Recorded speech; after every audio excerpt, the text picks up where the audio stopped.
Welcome to the deep dive.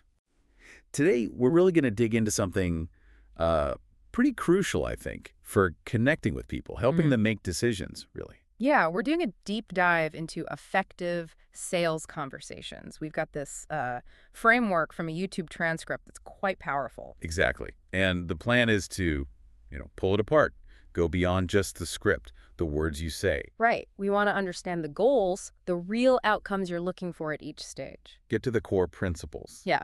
What makes these calls actually work, make them feel less like a script and more like a genuine, conversation. Totally. Transforming them into something impactful. Think of this as like the inside scoop. How to guide someone so they see the value themselves. Not because you push them, but because you help them get clear. Well, look at the beliefs you need to build, the flow, the structure. And importantly, how to really get the person you're talking to. Okay, let's unpack it. See what makes this thing tick. So first up, this source talks about the fundamental problem with a lot of sales calls. And interestingly, it's not always the script itself. Yeah, that's a key distinction they make. People might know what words to say, but they often have no clue about the outcomes they need from each part, or, crucially, what to actually listen for. So you're just like talking at them, hoping something sticks, no idea if it landed. Pretty much. They call it shooting in the dark. You might follow a process, but you don't know if you actually achieve the result for that step before moving on. There's this analogy they use from the sovereign mind method, where someone goes through it and knows, like, yep, got that result, ready for the next bit. That clarity, that's often missing, isn't it? Totally missing in typical sales calls. Okay, that process versus outcome thing is huge, which brings us to the next point. This isn't a script. Yes. Critical point. A rigid script just boxes you in. Makes you sound, robotic. Stiff, yeah. You can't really flow with the person. Exactly. This is a framework. It gives you structure, desired outcomes for each section, but flexibility. You adapt how you get there based on the person. Like having a map with key landmarks, not like exact turn-by-turn GPS instructions that freak out if you deviate. Spot on. And they have this little catchphrase, framework's not hard work. Ah, I like that. It lets you be present, actually listen and guide instead of just, reading lines. Okay, so before we even get into the steps of the call, there's this really powerful idea about setting the stage first, cultivating specific beliefs in the person. Yeah, this is key. They call it getting someone into the buying pocket. Or a buying pocket. Okay. And the whole framework, each section is designed to build these beliefs. They list 8 specific ones. 8, okay. What are they? All right, so you need pain, doubt, cost, desire, trust, support, money, and responsibility. Let's quickly break those down based on the source. Pain is? Pain is them believing they have a real problem, something that's actually, agitating them. It's not abstract. And doubt? Doubt is the belief they probably can't solve it easily on their own, that maybe their current way isn't going to cut it. Okay. Cost? Cost is understanding what staying stuck is actually costing them missed opportunities, impact on life, the energy drain over time. Makes sense. Then trust? Trusting you, believing you're genuinely there to help, not just pushing for a commission. No commission breath, as they say. Yeah, we've all felt that. Okay, support. Support is twofold, really. Believing key people around them, like a partner, would be okay with the decision, but also that they themselves support making the change. This tackles that partner objection preemptively. Ah, interesting. And money. Money can be a belief, like, can I even afford this? Yeah. Or it can be the practical side. Okay, how do I find the funds? It covers both. Yeah, the last one. Responsibility. Yeah, this one's crucial. It's about them taking ownership, not deferring the decision like, oh, I need to talk to my partner or, I need to pray on it as just a way to avoid deciding. That feels like it gets right to the heart of readiness, doesn't it? It really does. They stress it's a key addition. And look, they emphasize that if you really nail down pain, the goal, which is just the flip side of pain, the cost of staying put and that doubt they can fix it alone, you've basically built most of the bridge. You're very likely getting them into that buying pocket. Okay, let's just pause on that for you listening. Imagine talking to someone who already feels that. Yeah. They know they have a real nagging problem. They see it's costing them. They doubt they can fix it alone, and they feel responsible for finding a solution. Yeah. How different is that conversation compared to trying to convince someone from scratch? It's night and day. They're already halfway there because you guided them to that clarity about themselves. Okay, powerful stuff. Yeah. So With those beliefs as the target, let's walk through the framework section by section. Where does the actual call begin? It starts with a rapport, but a very specific kind. The goal is just to show you're a normal human, grounded, there to connect genuinely. And they're super clear. Don't overcook it. Yeah. Avoid all that generic stuff, weather, sports.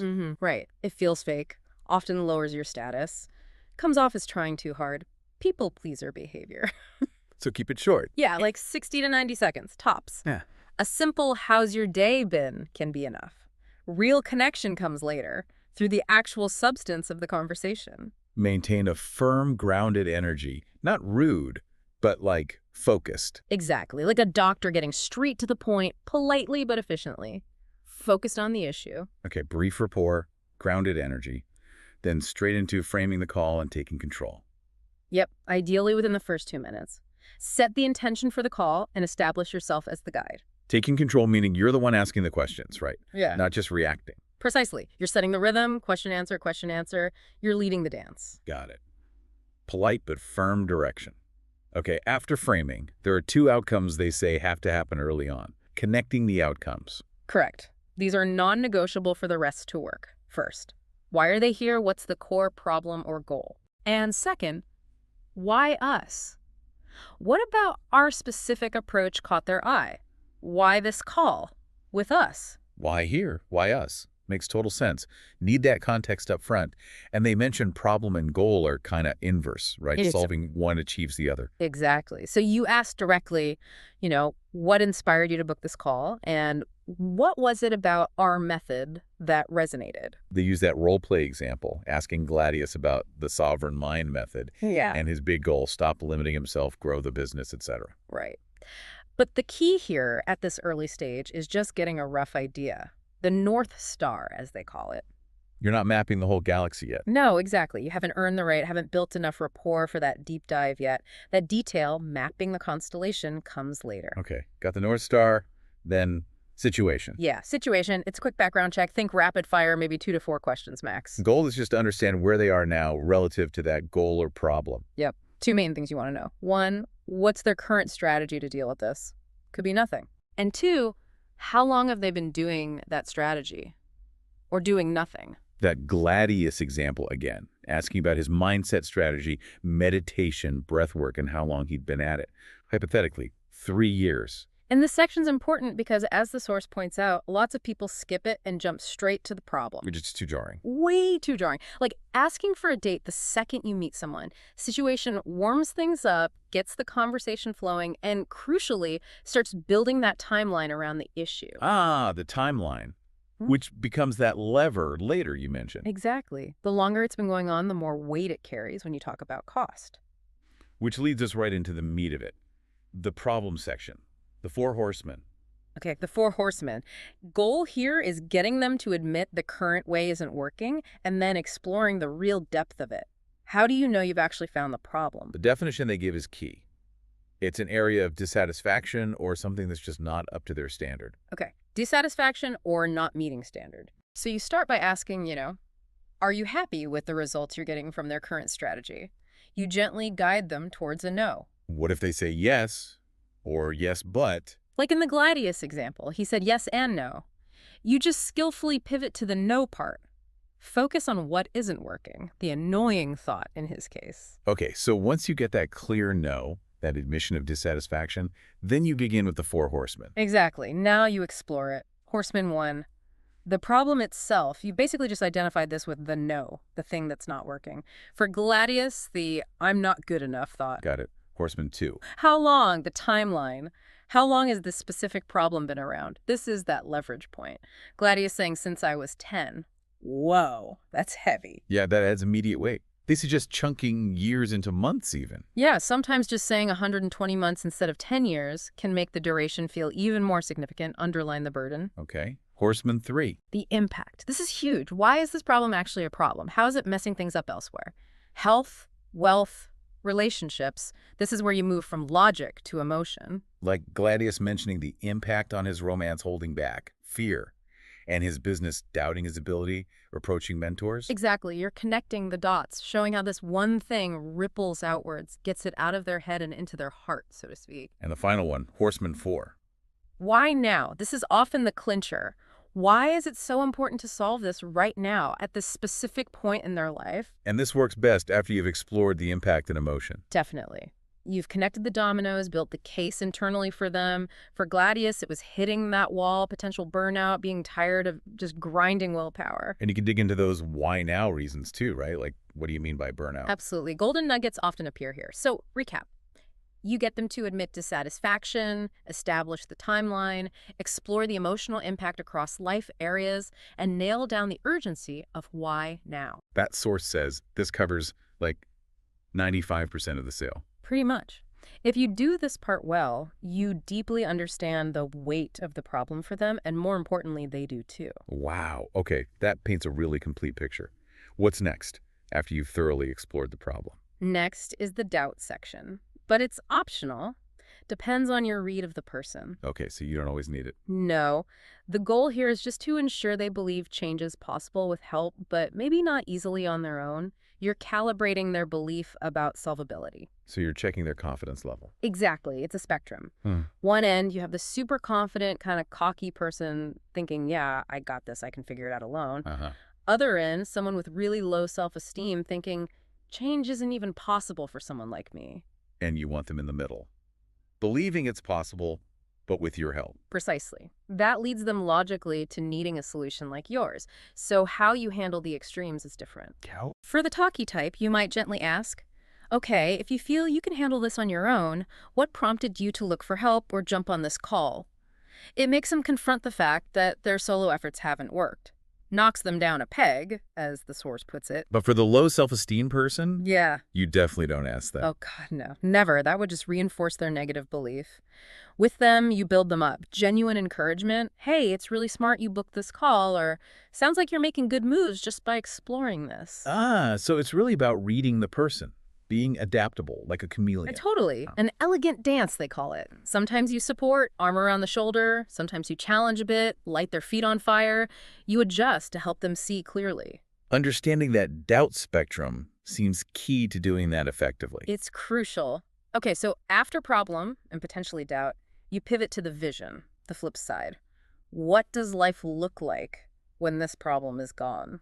This is where you build the positive pull, right? Emotional identity level desire. Mapping that constellation we talked about earlier. Yes. And just like problem, vision has layers, so you got to go deep. Layer 1 is logical, what they can do. Yeah. Make more money, travel, lead the team better, like Gladius mentioned. Tangible stuff. But that's often not the real driver. Okay, layer 2, emotional. How will they feel? This is key. Moving from head to heart again. What's the feeling of that future state? For Gladius, it was feeling that natural confidence he knows is in there. And layer 3, identity.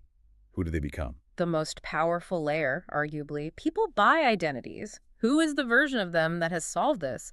For Gladius, it was becoming the man who doesn't question himself, free from that old shitty identity. And they suggest using a flip question here to amplify the contrast. Yes. Ask how they feel now, stuck in the problem. Like asking Gladius, how does it actually feel being stuck in that old identity? His answer, exhausting, so tiring. Oof. And then you contrast it immediately with the future vision's feeling. Exactly. And how would it make you feel knowing you could be fully present? Embrace this. Gladius feels like a breath of fresh air. A genuine sense that I am enough. Wow, you can feel the difference. It creates that emotional gap. Huge emotional gap. Tension between the pain now and the pleasure then. It becomes magnetically polarizing, makes staying put feel unbearable. So the lesson is, go 3 layers deep on vision. Don't just stick to the logical stuff. Get to the feeling and the identity shift. Absolutely. That's where the real pull comes from. And with that gap wide open, that tension high, you move to the final piece before the pitch. Cost of inaction and commitment. Right. Goal. Get them to draw that line in the sand, commit to solving this, achieving the vision before they even hear your solution. And the timing is crucial. Yeah. Right before the pitch. Maximizes that emotional energy, that buying window. First, explore the cost of inaction. What happens if they do nothing? Let this problem keep going. What's the future look like then? You paint that negative picture, using the timeline maybe? Yeah. Calculating lost income, missed opportunities. Exactly. Make the cost of staying the same very real, very tangible, very undesirable. Then you pivot straight to commitment. Asking directly. Point blank. Is this really just a nice to have for you, or is solving this and achieving that vision something you are truly 100% committed to? And Gladius said, No, I really do want that. He affirmed the commitment. and then immediately, the second question. The follow-up punch. Okay, so why now? Why not kick the can down the road again, like maybe you have before, or like lots of people do? Challenge him on the spot. Yeah. And Gladius's answer about having 10 years of experience kicking this specific can down the road, that shows real readiness. So those two questions. Yeah. Committed. Why now? Yeah. Right before you pitch. That's strategic. Masterstroke. You control the focus. The last thing ringing in their ears is our own commitment and the urgency they just articulated. And the dynamic. If they say they aren't committed, they're letting themselves down. If they are committed and feeling that tension. Then the pitch, your solution, becomes the logical next step. The air they need after being held underwater by the problem vision gap. They almost ask for it. They trust you can help because you clearly understand them so deeply. Nicely. The pitch itself then becomes much simpler. So what does that pitch look like then? Simple, concise. The source suggests maybe 3 core pillars, 3 minutes. Keep it focused. Not overwhelming them with details. No, the point isn't the intricate mechanics. It's conveying confidence. Based on everything you've told me, this is how we get you from that pain point to that vision you're committed to. It's like that inception idea they mentioned. You didn't sell them, you guided them to sell themselves. Exactly. By reflecting their own truth back to them in a structured way. Which really highlights the core mindset shift needed for this whole approach. Yeah, the big takeaway. Your primary job isn't selling your program. It's getting them fully committed to their own vision, their own life. And that's why you hold back on talking about your solution during the discovery phase. The spotlight stays entirely on them. Their problem, their goals, their feelings, their commitment, you're empowering their change. And the benefits go beyond just making more sales, right? For sure. Deeper conversations, more meaning. And you end up working with clients who are genuinely ready, truly committed because they arrived at the decision themselves with clarity. It's a better fit for everyone. Okay, let's quickly walk through that journey again. Brief rapport, then framing and control, connecting why here, why us. Quick situation check, deep dive into problem the 4 horsemen, logic to emotion, timeline, impact, why now. Calibrating doubt if needed, exploring vision, logical, emotional, identity layers, creating that gap, then sealing commitment with cost of inaction and those direct committed why now questions. And the thread connecting it all is that shift. Guide them to commit to their outcome, not just buy your thing. It's a powerful insight. Which leaves us with this final thought for you, the listener. We've seen how this framework uses deep understanding, logic, emotion, identity, the cost of inaction, to guide someone towards commitment in a sales context. But think about it. How could applying these same principles, that intense focus on understanding the other person's reality, their dissatisfaction, their hopes, and the real consequences of staying stuck, how could that change the way you approach any important conversation in your life, not just one about buying or selling something?